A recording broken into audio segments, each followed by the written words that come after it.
3, 2, 1. Get it back and get down. They made the rejection. One small step. One giant leap for mankind. Have won their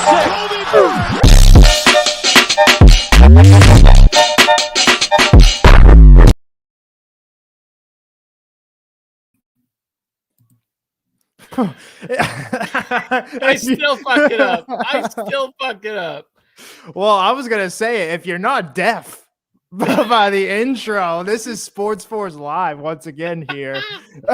Again with my man, Tony Tucker. I'm Joe Skirto. My gosh, I had to just rip my headphones out. I gotta try to fix that. My gosh.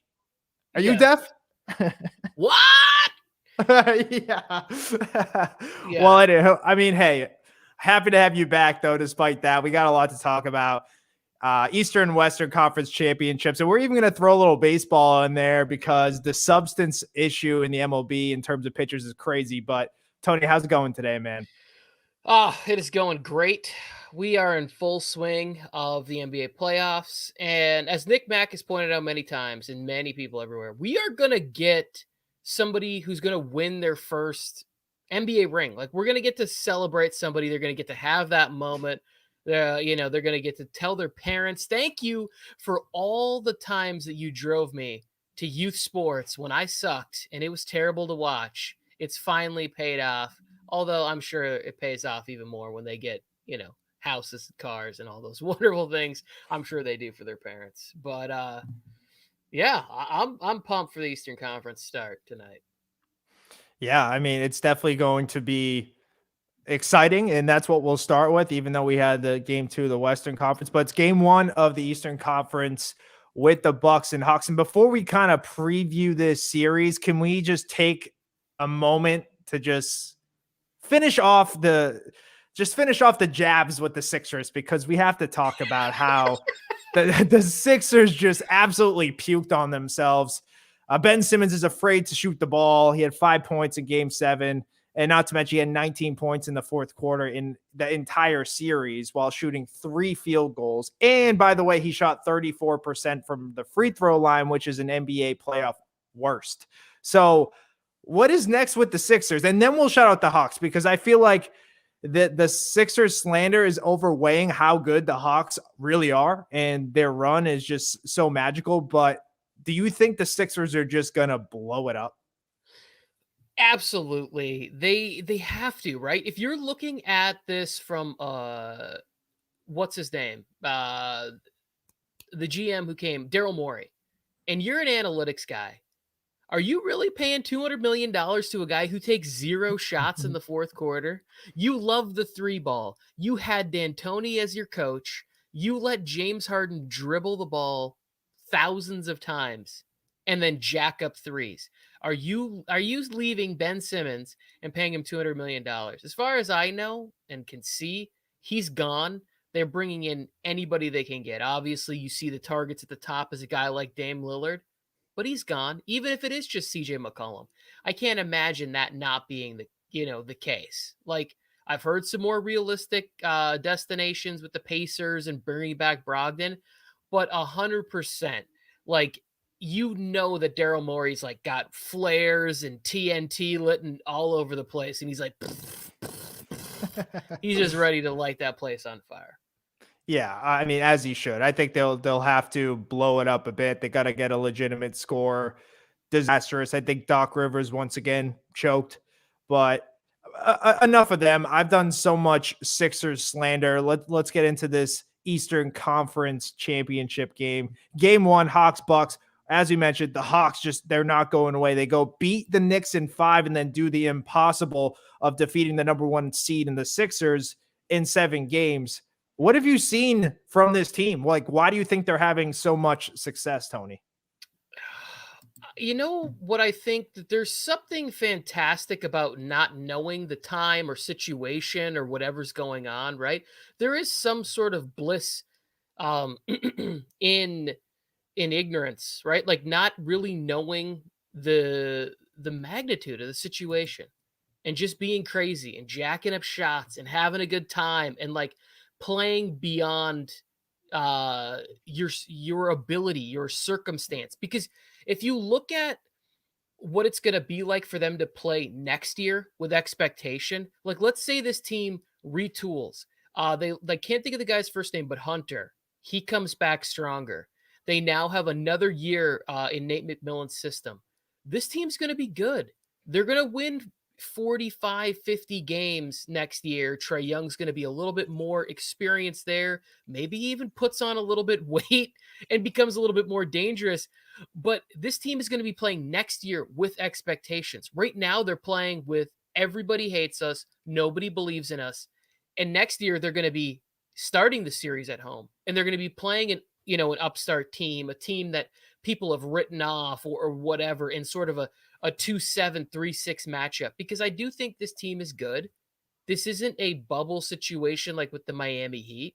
And Miami Heat's another team that I think will actually be good next year. Once we have like sort of a full reset and teams are getting regular time off, they will actually be good. But I got the Hawks playing really well because they don't understand really how like delicate this is and how rare it is to be getting to Eastern Conference Finals like on a regular basis. Right. Yeah, no, for sure. And as a fifth seed, it's almost like you got a lot less pressure. I mean, the team you played, even the Knicks had more pressure just because of how magical their season was. They were the fourth seed. They're giving their fans false hopes as always. And then the same thing with the Sixers as well. This process that we wanted to trust for so long, they're finally the number one seed, and B performs at an MVP level. And now we're going again, two-time MVP winner in Giannis, the Bucks, all the expectations. Can Giannis get to the final? So they're playing teams that have way more expectations than them. And I think that's why, in a sense, they're thriving. They're playing loose. And I kind of agree what you're saying. Like, there's just a bunch of young guns here, and they're only going to get better. And they can only add more talent from here. But Trae Young has just proved his worth. Yeah, Kevin Huerter in that game 7, Insane. it's like this dude's legit. Bogdanovich, like John Collins to me is a monster too. Like this is a kid that's only going to get better. He can play defense, he can rebound, he can shoot the three. It's like, oh my goodness, they got some real players. And Clint Capella is a very underrated defensive player. I think that next year, when this team really gels, if they really bond and listen to Nate McMillan, they're going to be a better defensive team. People are going to talk about Clint Capella in the defensive player of the year. He'll be up over 2 blocks a game, grabbing, 12 rebounds. Atlanta will be a good team. But right now in this series, like I'm not seeing a lot of hope, but I'm definitely loving it.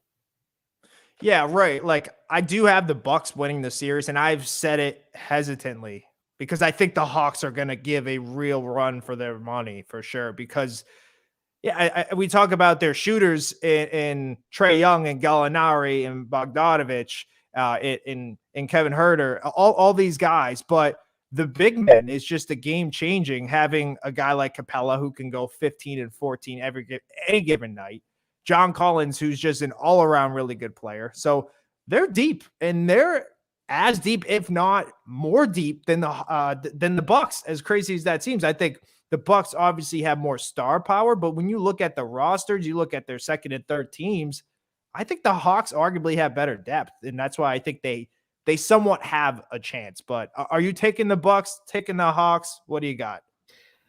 So I have I want to say the Bucks in 5. Like I want to be, you know what? Ooh. Screw it. Let's do it Gonna right here. say it.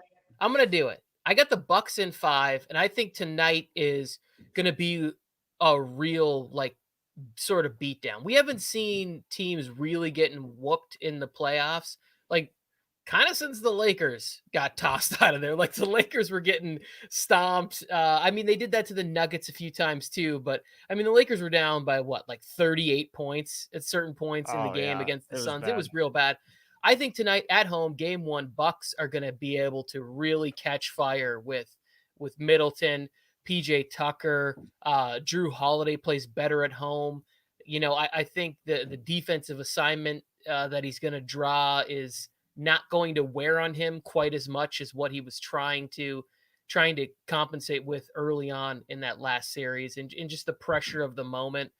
I'm hoping that they don't sort of like be like already thinking about the NBA finals, like, oh shit, we caught the 5th seed, like we got a home court advantage in this series, like. But I don't think that'll happen. I think Giannis has a monster game, and Bucks in 5. What do you got? I got the Bucks in 7. So like I said, I'm really hesitantly like I really think the Hawks are going to give the run for their money, but but the Bucks need to win this series. As you mentioned, I mean, this is their opportunity. They're playing the 5th seed. Yeah, we've talked how really great the Hawks have been all postseason, but still, they're still the 5th seed. And before the playoffs started, people weren't even giving them a chance to pass New York. Never mind beat the Bucks in the Eastern Conference Finals. So the Bucks certainly have to win it. This is huge for the coaching staff. This is huge for Giannis. This is also huge for guys like Drew Holiday, who they added to see if that was really what they need to get over the hump. So I think Giannis, it's his year. And I think either way, this team, if they get in, they still have a fair shot at beating whoever, whether they're the Suns or the Clippers. Right now with the Suns up 2-0, it's looking that way. But Giannis, he needs to do it. You can't lose against the 5th seed. Yep, I want it right now. That was my trumpet sound effect. It has to. The parade has to start. Like, all we've done is we've tried to force Giannis into this great player, what he's going to be, what he's going to become. Is he Joe, I don't see a better opportunity than this right now. The Nets are going to get a full off season. They're going to be able to get things right. They're going to be able to add the appropriate depth to a basketball team, if you believe that they can do that. And then you have other teams that are going to retool. The Sixers are going to make some moves. Ben Simmons, I don't think will be there. If they add a point guard that fits a little bit better with Embiid, maybe they bubble wrap his knees and he only plays 58, 60 regular season games, keep him healthy enough for the postseason. Who knows? Maybe the Pacers get a better coach and they're a little bit better. Maybe the Heat can come back next year. So they're going to have more competition, I believe, moving forward in the Eastern Conference, right? Like we said, the Hawks are going to stick together for another year. So Giannis, this is the year where it's like, get that experience, get those, NBA Finals games under your belt, maybe hoist the trophy, and you can finally just relieve all of that pressure. Like, imagine if Giannis could play freely mentally, so he's not taking 15 seconds at the free throw line and throwing up air balls. Throwing up air balls from the free throw line? Like, Are you kidding me? That's got to be the most embarrassing. I'm not saying I wouldn't do it, but I'm also not getting paid $224 million and considered the best basketball player on the planet. Like, it sucks to watch that. I'm like, okay, this is your guy. Even Steven Jack said it. He goes, he'll never be better than Tracy McGrady to me. I don't care what he does. You can't shoot air balls to the free throw line. I was like, okay, slow down, Stacks. Like, we get it. Like Steven Jackson talking all that trash. But yes, Giannis, this is your time. The door's opened. Make it happen. Right. I think it's almost to the point that it's championship or bust for the Bucks. I think the Bucks have to win. I mean, if you look at the Final Four teams, I think the Bucks literally have to win. They should have the most expectations. Despite the Suns, they've won 9 in a row. We know what they have done, but the expectations are so high. This guy's won 2 out of the last 3 MVPs. You got to win it. I think it's win or bust for me. Look at the way they're set. So the Clippers without Kawhi, I would have the Clippers a little bit higher. As much as I don't like the Clippers or my brother-in-law during basketball season, what I would say is with Kawhi, this would be a different series. Even if Chris Paul and everybody were there, it would be a much more competitive series than it's even been in the first 2 games for them. We'll get to that more in a moment. But they have a superstar.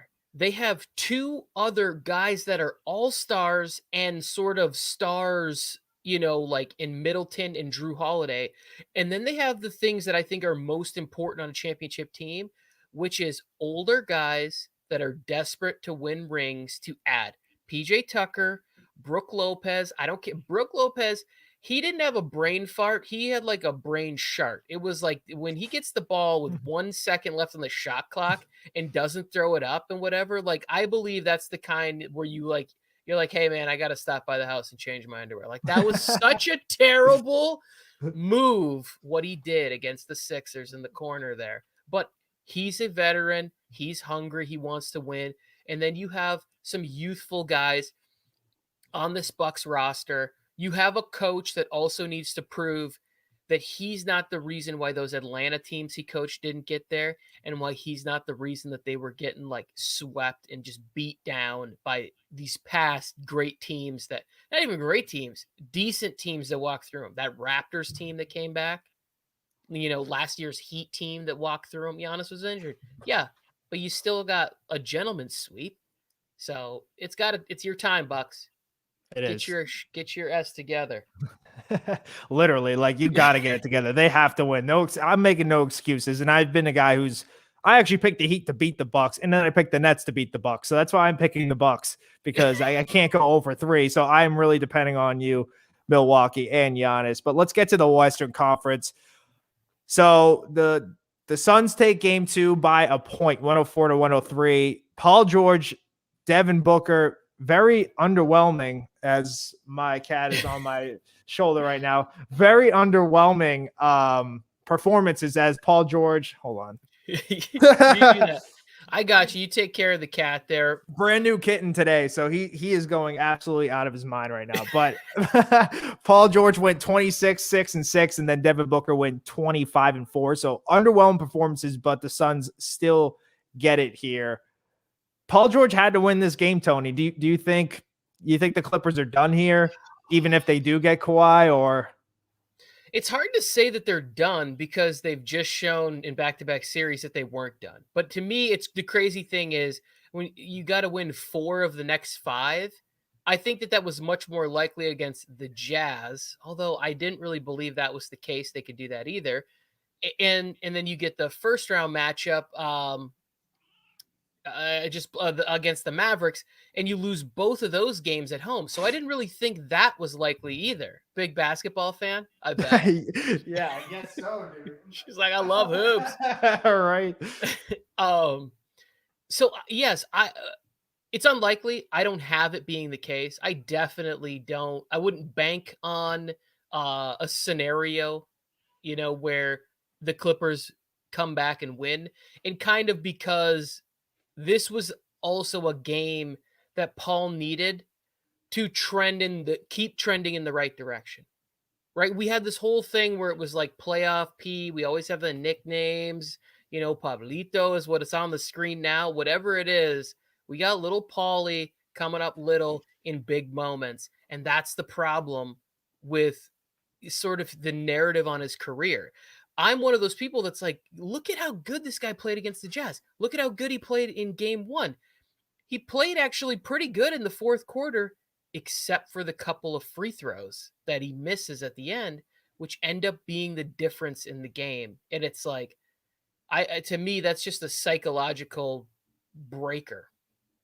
Like, right. This was it seems like every time, because before we all knew the pandemic P, whatever you want to call him, last year, he had all these nicknames, that he was a disappointment. And I think he proved us also wrong, that like our expectations are just going to get higher and higher in terms of like playoffs. And even before, like I talk with a lot of people, Mac Daddy too, like, is he better as a 1A rather than a 1B? Because he was really looking like that.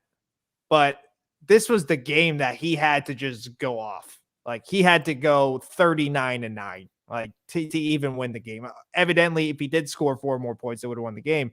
But it's just kind of unfortunate that this is how the Clippers season is going to have to end, because the injuries. And yeah, I'm not that guy to complain, because injuries do happen in the game.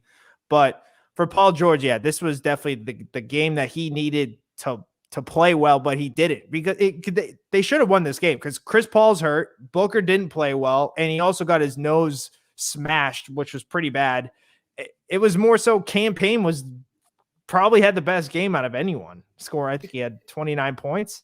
29 and 9 assists. I mean, he did. I think Ayton also had a pretty monster Yeah, game 8 for and 2, for yeah. them.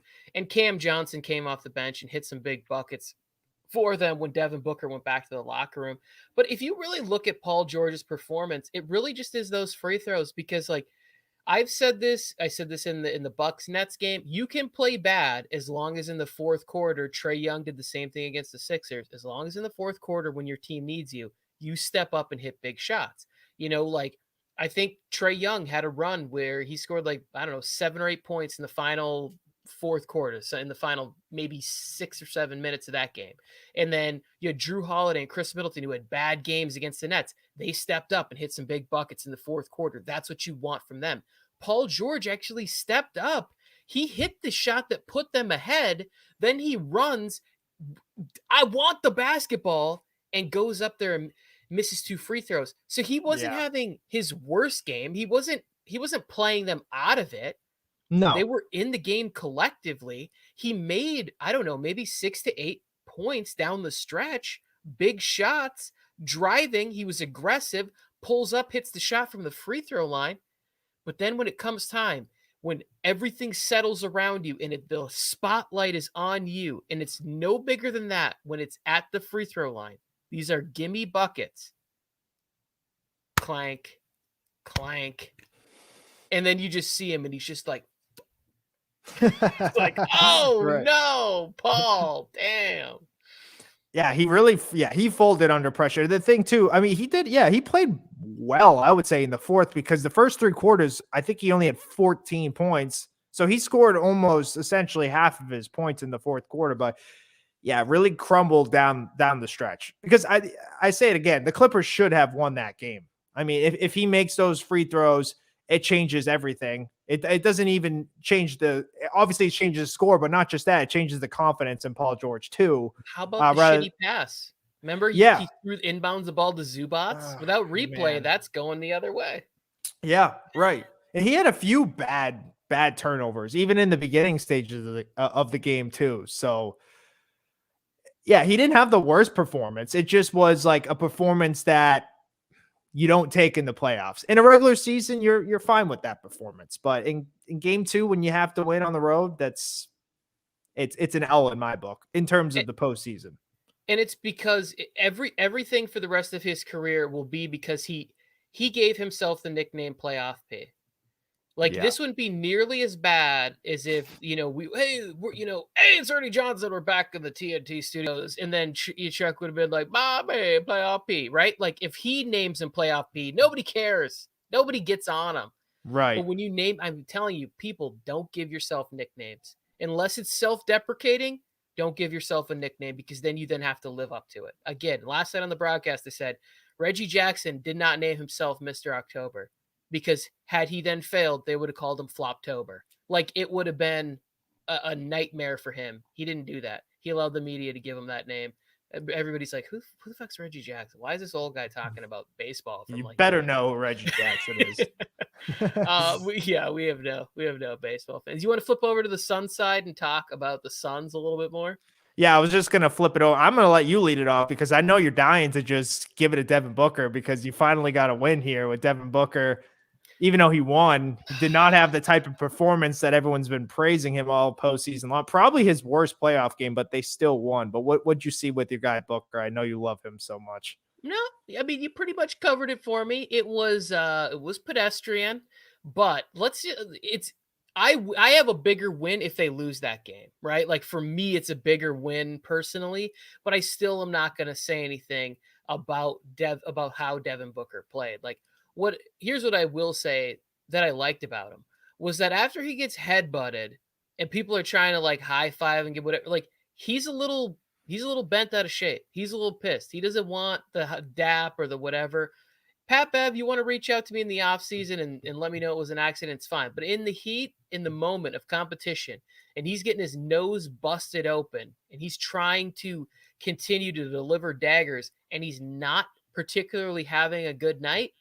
And honestly, I don't even know if it was that much of what they were doing or if he was just off. Like it was tough for me to really watch the game. What up, HQ? How you doing, brother? Who do you got in tonight's game? Drop in the comments. Well, we will not be live streaming this evening, but I'm still curious as to who you got. His bad performance really was sort of bailed out by campaign. It was Oh bailed out yeah. by Cam Johnson. It was bailed out by I think when you joined me for the broadcast, I was talking about how aggressive Saric was. Like Saric was getting anything he wanted, and I was like, this has got to stop. All right, like don't let this guy bully you guys around in the paint.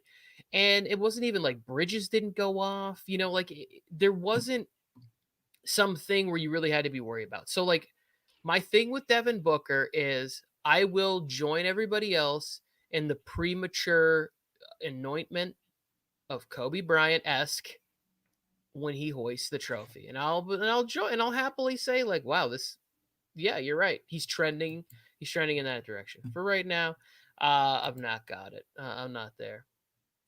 Right. No, I agree. That's like me too. Yeah, we even explained it with the Kobe Bryant thing. Kobe's a legend. I mean, he's an absolute legend. There's people shoot trash into a can and say Kobe. They're not saying Devin quite yet. But I think yesterday also showed how really deep the Suns are, which is kind of scary because yeah, Booker played, and I thought it would have been huge if he didn't play in that fourth quarter. He came back, but he clearly wasn't himself all night, even before the collision with Beverly. But yeah, guys like Johnson and Payne, and obviously DeAndre Ayton has just had a monster postseason, and even Saric. Yeah, Saric is bullying Zubac. I mean, absolutely bullying him. So it shows how really deep the Suns are, which is kind of scary. And now they're up 2-0. I think they're going to probably win the series, and I think the Clippers definitely take one in LA, but I think 5 or 6 is pretty reasonable at this point. I think the injury that we're not talking about enough with the Clippers is Serge Ibaka because like his defense, true, he yeah. can shoot the three. Like when they played that really what they call the smaller lineup, he's technically the center. He can run. He can't do it in 40-minute spurts like he could when he was on those Oklahoma City teams or even in Toronto. But Serge Ibaka, it can still give you about 20 to 22 minutes a night where he is a game changer for that team. Like he's a player I really wanted the Lakers to have. And I'm watching out there watching Zubats, and I'm like, this is what you got? And then Zubats is allowing a lob to come over his head like that to lose the game. Bro, are you kidding? You have one job. Do you know how hard it is to gather a shot with 0.9 seconds and put up a decent look at the basket? So the only thing you have to do is not allow somebody to get there. Like if you have to headbutt Ayton in the chest on that move, like foul him. I'd much rather have Ayton trying to make 2 free throws to cash the game in a stadium than just dunking it on me and me going up like, no way, dude. I'm only 5'9". I would have turned around and been like, wham, just a Right. forearm shiver to the midsection, bro. You're not scoring on me like that. Right. I mean, yeah, you were hating on Zubac all last night too on the live stream, but yeah, I think Ibaka very underrated. It's almost the first time I'm hearing someone even speaking of his injury because literally it's just Kawhi's out, CP3 is out, all this. But yeah, Ibaka definitely is a guy who could have been really helpful for a guy like Saric. I mean, he could have easily had him locked down rather than Saric just do everything he wants. Same with Ayton. So that is a huge injury. Yeah, Zubac struggled, and I don't know why Zubac went from like playing 14 minutes of game one to playing almost the entire game as it seems last night. That just doesn't make sense to me. Yeah, he switched him into the starting lineup. I really think that they thought they were going to be able to get some sort of like defensive, like equal or something to Ayton, but it's not. It's not the same. And then Ayton was really showing off last night. I'd have to go back and look, but I know he made at least one jumper and one sort of like where he does these little like tiny baby hooks. They're not like full on, Lou Alcindor hooks, but they're good. He's got a little bit more game than we give him credit for. I like him. I'm a fan of him. HQ jumping in here. Injuries are killing every team except the Bucks and the Suns. The Suns keep rolling without CP3's injury there. But Yeah, let's finish up thoughts on this series right here.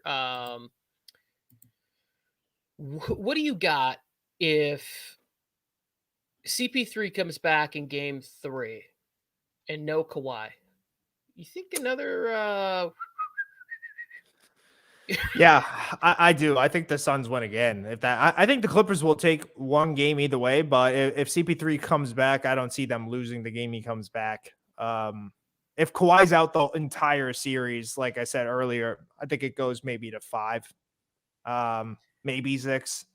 I think the Clippers definitely should take a game in LA, but they needed that game so bad. It would have changed the whole outcome of the series. It really would have. But yeah, if CP3 is back game 3, LA or not, I think it's bad news for the Clippers.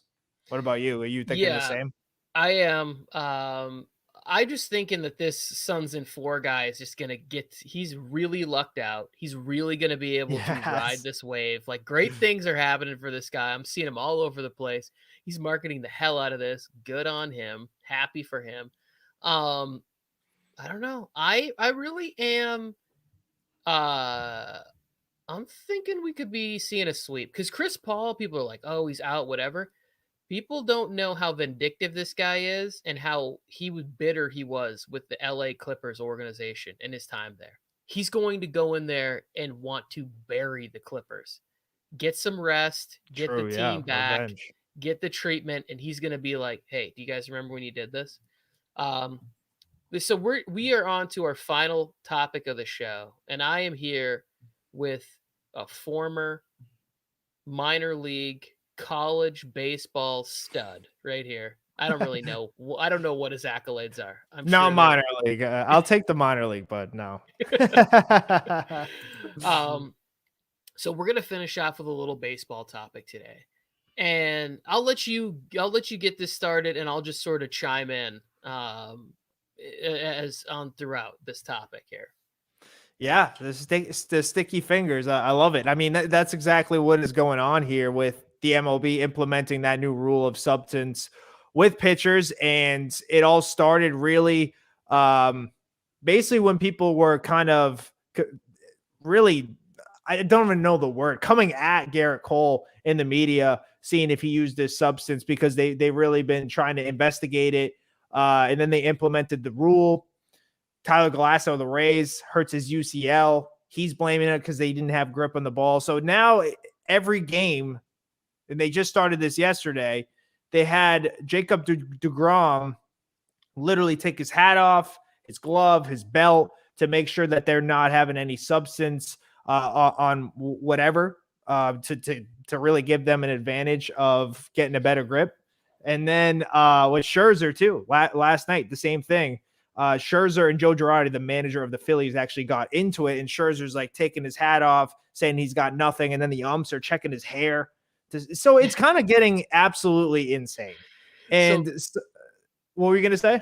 The Oakland A's guy, he just dropped Trow. Did you see him? Like he just dropped his trousers out there and was like, "What do you want? What do you want, bro?"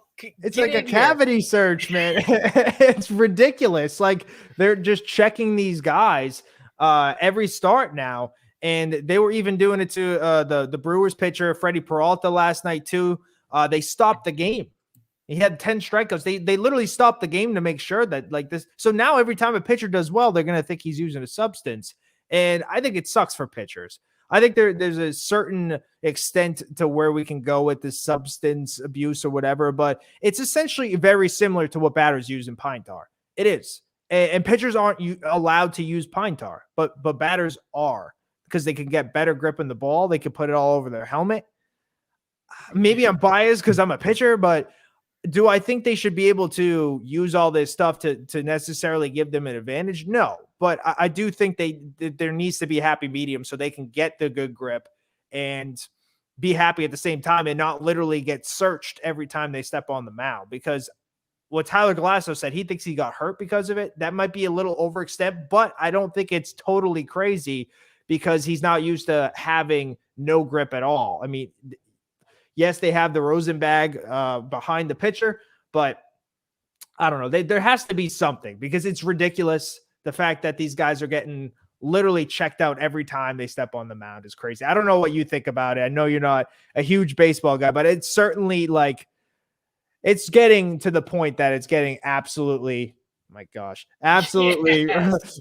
absolutely ridiculous at this point. I don't know what your thoughts are because, like you said, the people are dropping their pants. It's just insane. Drops his trousers on the field. Here's my thoughts on it. Joe, I am a baseball fan and I grew up in the steroid era, my friend. Like, I am all for whatever these guys want to, whatever they're willing to do with their body. I'm not saying the MLB should be like, all right, guys, drop them and come get your HGH and you're clear like Bonds. Whatever they want to do, I'm all for it. Baseball was never more fun than like the summer of 1996 to 98 with Sosa and McGuire and guys like Brady Anderson and little Craig Biggio. And these guys are hitting 50 jacks.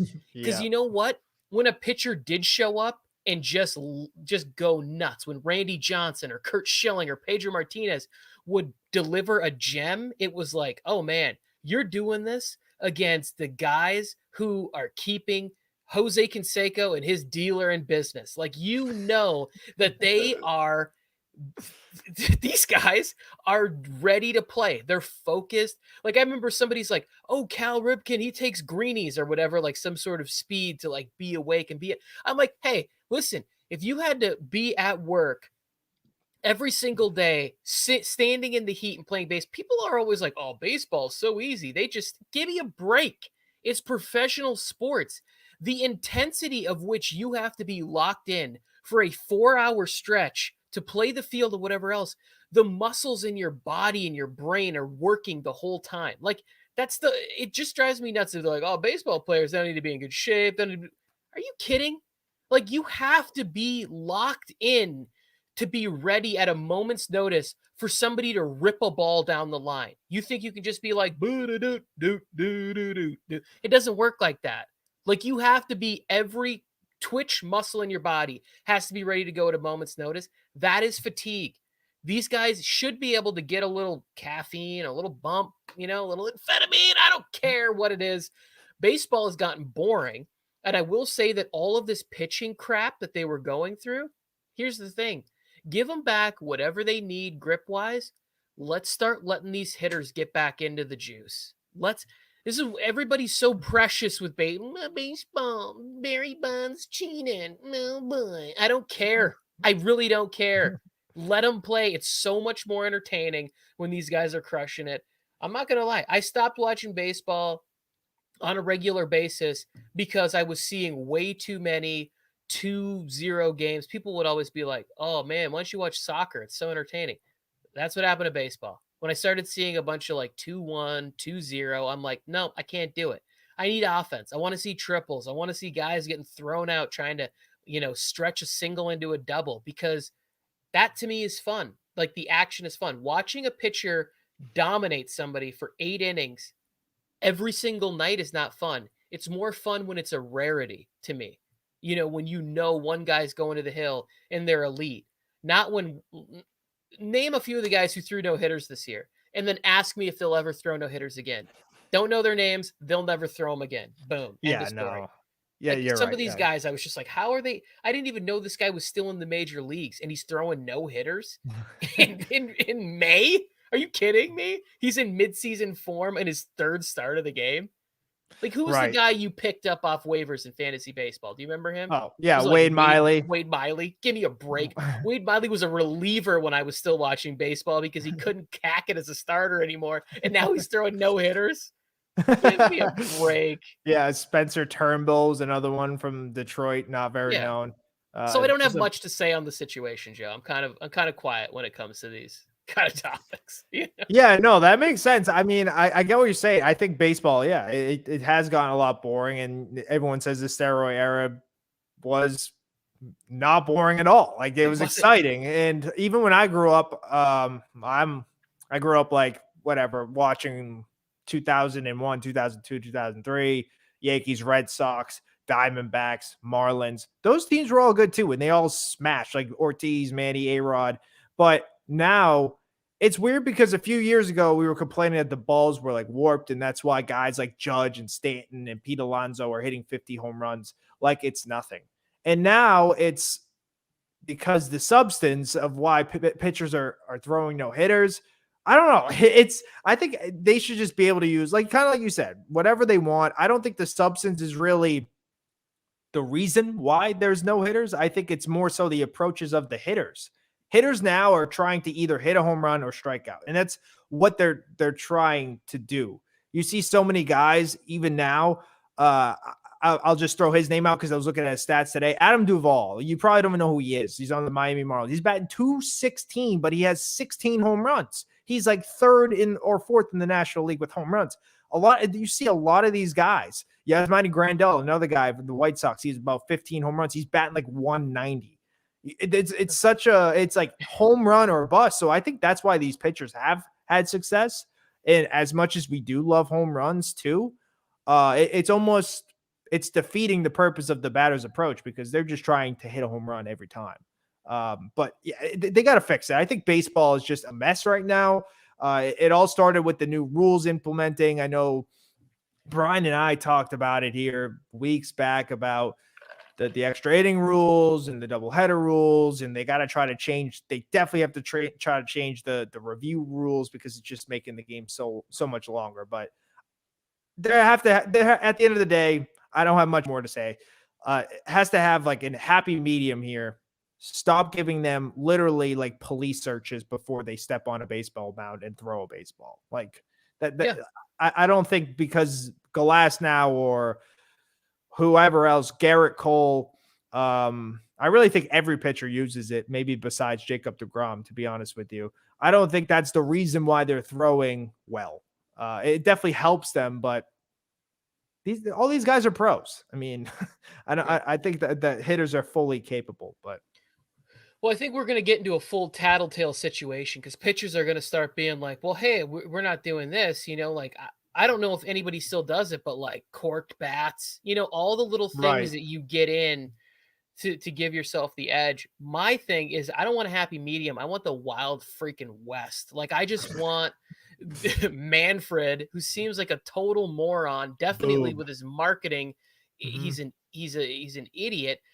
Because I did watch baseball into the Sox and Yankees, like everything drummed up, like a lot of people would say like, oh, this series is so great. It dates back. And I'm like, no, it dates back to when ESPN decided to make it a thing. Because when I was a kid, that was not the series of choice. It was that way, like, into the late 90s and 2000s. And you really started to like market and build something. And all of a sudden you'd want that game on Sunday Night Baseball. It was the same thing with the Dodgers and Padres series when I was like, wait, why is this game being played on a Thursday night and nobody's watching it? And you have Tatis, like giving business to the other guys and whatever. Like, this is what it is. We used to have a thing. I don't know if they still talk about it. It was like the Mendoza line where a hitter dips under like a certain batting average level or whatever it is. But like now when we look at batting averages, everybody's under the Mendoza line. I'm like you said, 15 home runs, batting $191. I'm like, this is just weird to see, but I would be okay with it if it wasn't. Get out of here on a comment from Felcat. I don't know when this came in. I got wrapped up in baseball talk here. Do you think Atlanta will win game one? Because Bucks is kind of predictable and might underestimate them. Fel, I do not. I got the Bucks at home like 119-101. I got like a real beat down tonight for that game. And you have the Bucks for game one, right? Yeah, I'll take the Bucks. Okay. I'll take them like 104-99. I think it's going to be relatively close. I do have the Bucks winning in 7. I'm going to put that on paper because that's what I said.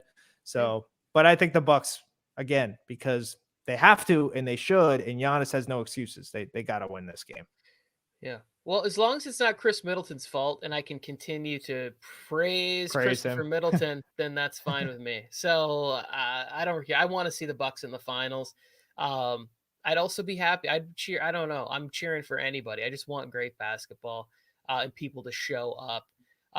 You ready to wrap this thing up? Yeah, let's do it. Well, I appreciate you hopping on again. The second consecutive Sports Force Live. It's been real. We'll have our married man, my co-host, Brian Bolster, back at it next week. Maybe we'll go live again. Not really sure. I'm kind of digging the live. But yeah, Tony, I appreciate you hopping on, and hopefully we got a good basketball game here tonight.